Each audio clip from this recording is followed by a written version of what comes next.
Le football dans la région a son magazine. Troisième mi-temps. On passe au football amateur et on va évoquer le club de l'ES Segré.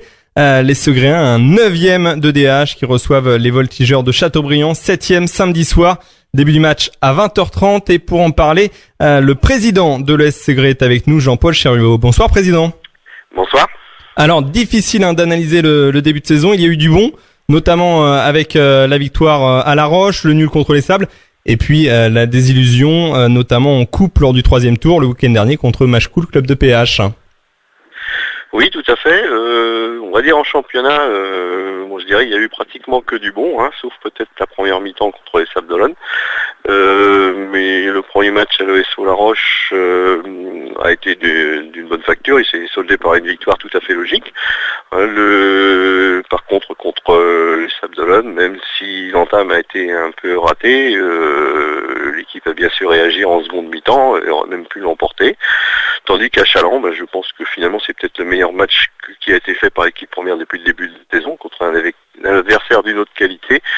Et sincèrement, l'analyse d'un côté comme de l'autre, Segré méritait largement le match nul, voire même rester le score, parce que c'était un match d'une bonne facture.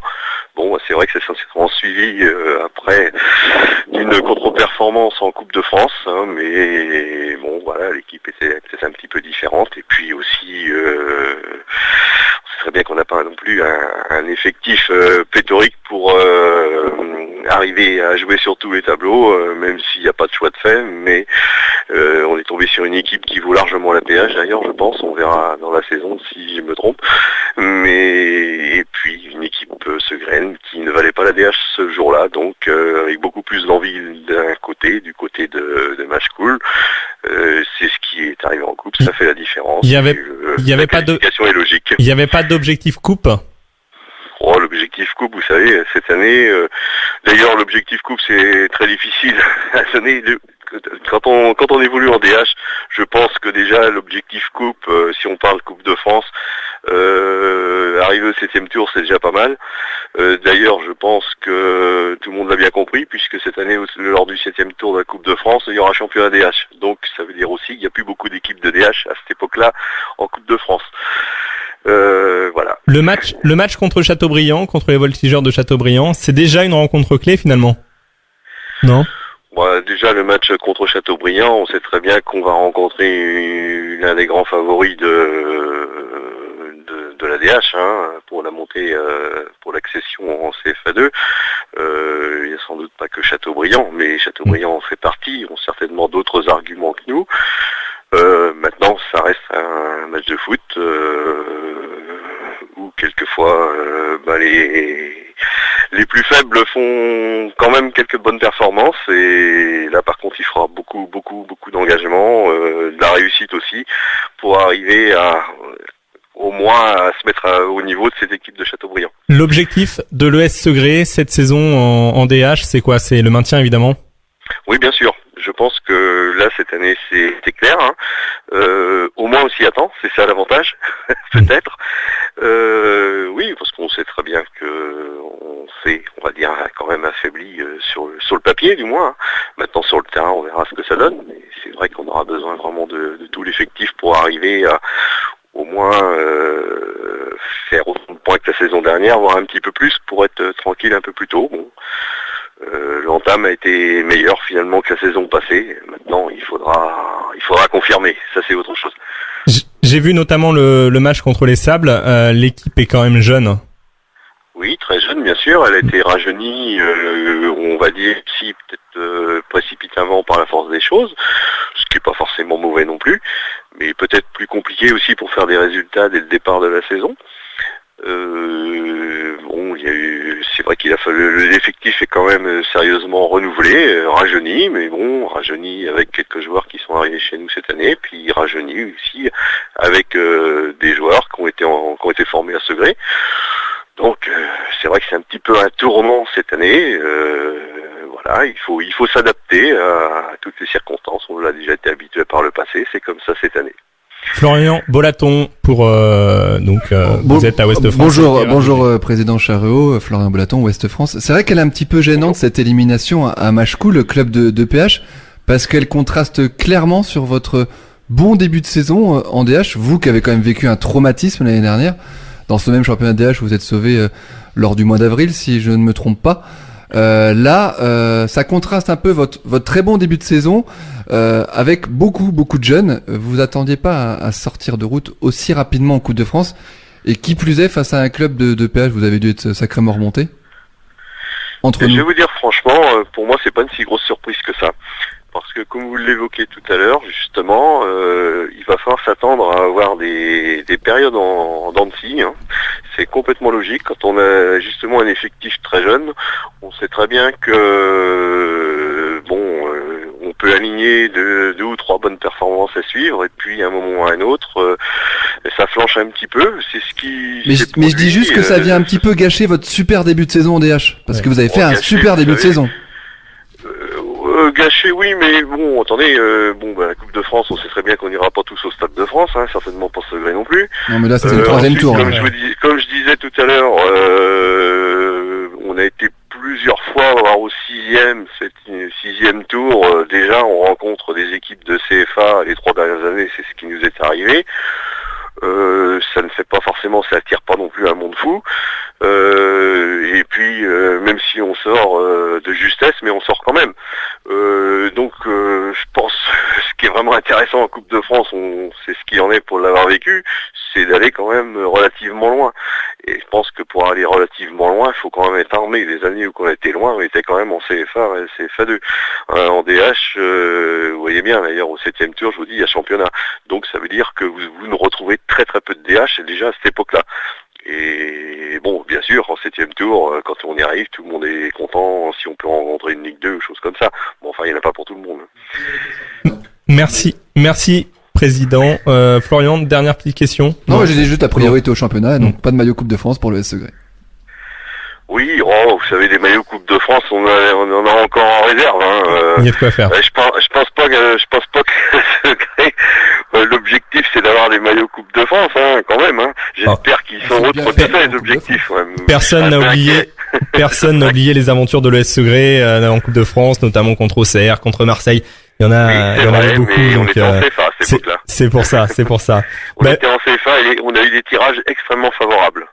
On n'a jamais faut pas oublier qu'on a, même à ce moment-là, on n'a jamais éliminé une équipe qui nous était hiérarchiquement supérieure.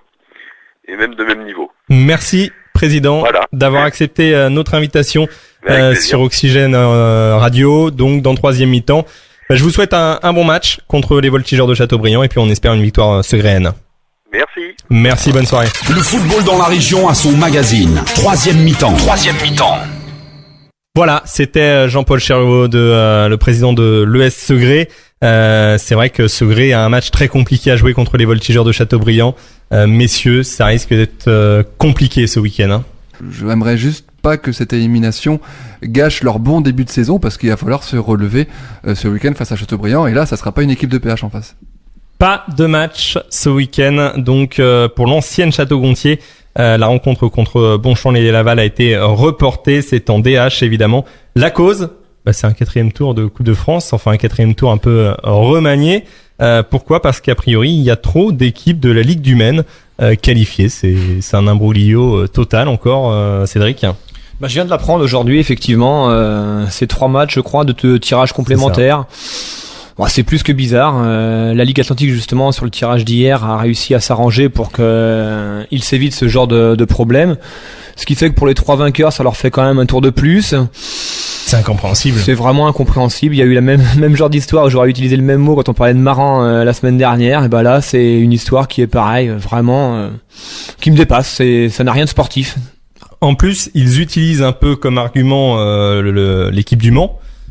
Qui pourrait évidemment jouer en Coupe de France. D'ailleurs, le Mans qui aura la décision ce soir dans le championnat dans lequel ils vont évoluer, soit le CFA national. Bon, ça traîne du côté du Mans, mais c'est une esquisse un petit peu bidon, j'ai envie de dire, Cédric. Et puis c'est dans le meilleur des cas, parce que d'après les journaux, la décision concernant le Mans, elle peut très bien encore être poussée par d'autres instances, par d'autres appels ou d'éventuels appels. Donc prendre ce genre de décision. Donc ça fait quand même 6 équipes de concernées juste pour arranger entre guillemets cette équipe du Mans FC.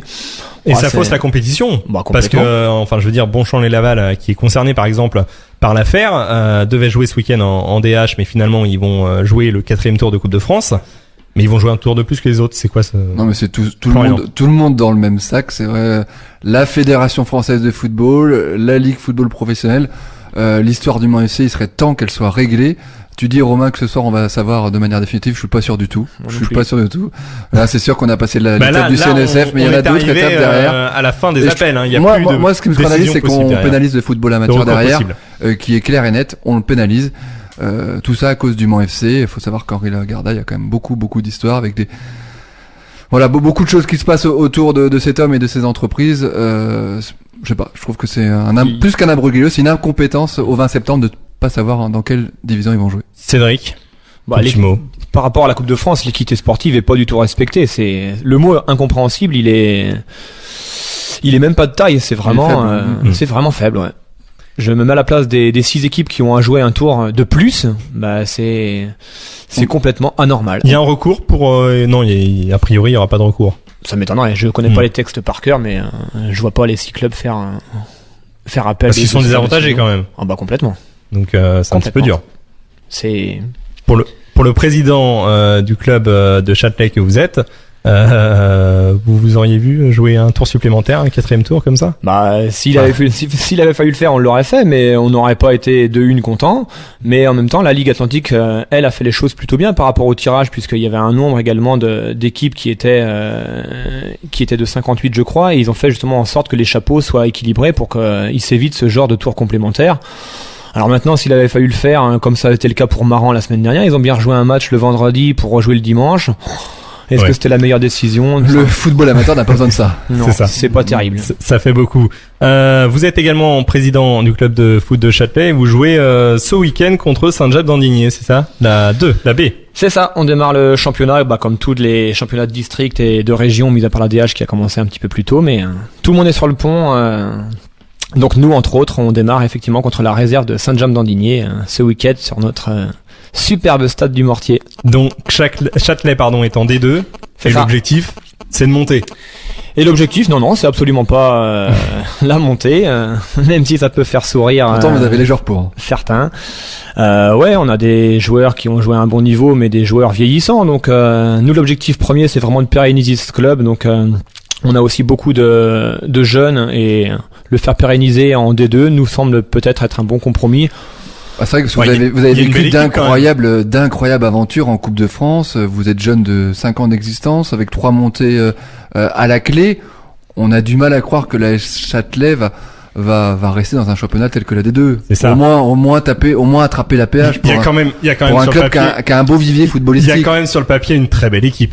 On est fiers du recrutement qu'on a pu faire cette année avec notamment le trio Le Breton plus d'autres. Donc oui, notre équipe est belle sur le papier. Maintenant, on a un effectif où on est une vingtaine de joueurs.